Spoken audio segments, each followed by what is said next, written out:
2005 সালের আইন অনুযায়ী কেউ যদি পাবলিক প্লেসে সিগারেট খায় তাকে অবশ্যই 300 টাকা করে জরিমানা। পাবলিক প্লেস মানে সকলের জায়গা। সকলের যেমন বেঁচে থাকার অধিকার আছে, সকলের বুক ভরে নিঃশ্বাস নেওয়ার অধিকার আছে। আপনার কারণে একটা মানুষ অস্বস্তিতে ভুগতেছে, কিন্তু আপনি তার দিকে কোনো রকম ভ্রুক্ষেপই করতেছেন না, তার দিকে আপনি তাকিয়েও দেখতেছেন না। আপনি সমানে সিগারেট খেয়ে যাচ্ছেন, আপনি সমানে ধূমপান করে যাচ্ছেন। আপনার কি বিবেক খাটে না?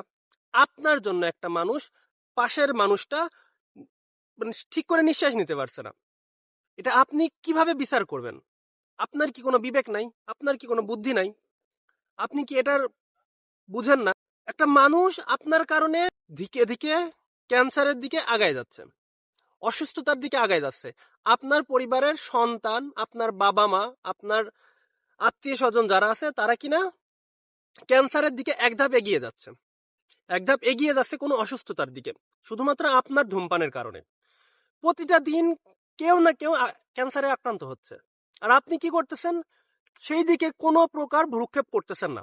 আপনি চিন্তাও করতেছেন না যে মানুষের আপনার ধোয়ার কারণে কোনো একটা রোগ ব্যাধি বাঁধতে পারে, আপনি সেই চিন্তাই করতেছেন না। আপনি কি মনে করছেন যে শুধু আপনার পাশের জনের ক্ষতি হচ্ছে, আপনার বাড়ির যে লোকজন আছে সেই মানুষের ক্ষতি হচ্ছে না? আপনার বিবেক কি সেই দিকে জাগ্রত হচ্ছে না? আপনি কি তার জন্য কি আপনার বিবেককে জাগ্রত করা উচিত না? অবশ্যই উচিত। কি করতেছেন আপনি? কোন পদক্ষেপটা নিচ্ছেন? সরকারি আইন পর্যন্ত আছে, কিন্তু সরকারের আইন পর্যন্ত আপনি অমান্য করে চলেছেন। 2005 সালের আইন অনুযায়ী কেউ যদি পাবলিক প্লেসে সিগারেট খায় তাকে অবশ্যই 300 টাকা করে জরিমানা। 300 টাকা করে জরিমানা। যেমন একটা মানুষ একজন মানুষকে মারলে তার উপরে একটা বিচার ফরজ হয়ে দাঁড়ায়, ঠিক তেমনি আপনার উপরে যদি কেউ পাবলিক প্লেসে সিগারেট খায় আপনার উপরে 300 টাকা জরিমানা ফরজ হয়ে যায়। এটা দেশের আইন অনুযায়ী বললাম। তাহলে আপনি কি বলছেন যে আপনি পাবলিক প্লেসে সিগারেট খাচ্ছেন, আপনাকে কেউ কিছু বলতেছে না, সরকার পক্ষ থেকে হয়তো বা কোনো পদক্ষেপ নিচ্ছে না, কিন্তু ব্যক্তিগতভাবে আপনি কোনো কিছু করতেছেন? ব্যক্তিগতভাবে কি আপনি কাউকে বাধা দিচ্ছেন? আমি তো এই যে এখন থেকে আমি যে পাবলিক প্লেসে সিগারেট খাবে অবশ্যই আমি আমার শক্তি অনুযায়ী, আমার সামর্থ্য অনুযায়ী আমি তাকে অবশ্যই বাধা দিব। আপনি কি বাধা দিতে পারবেন?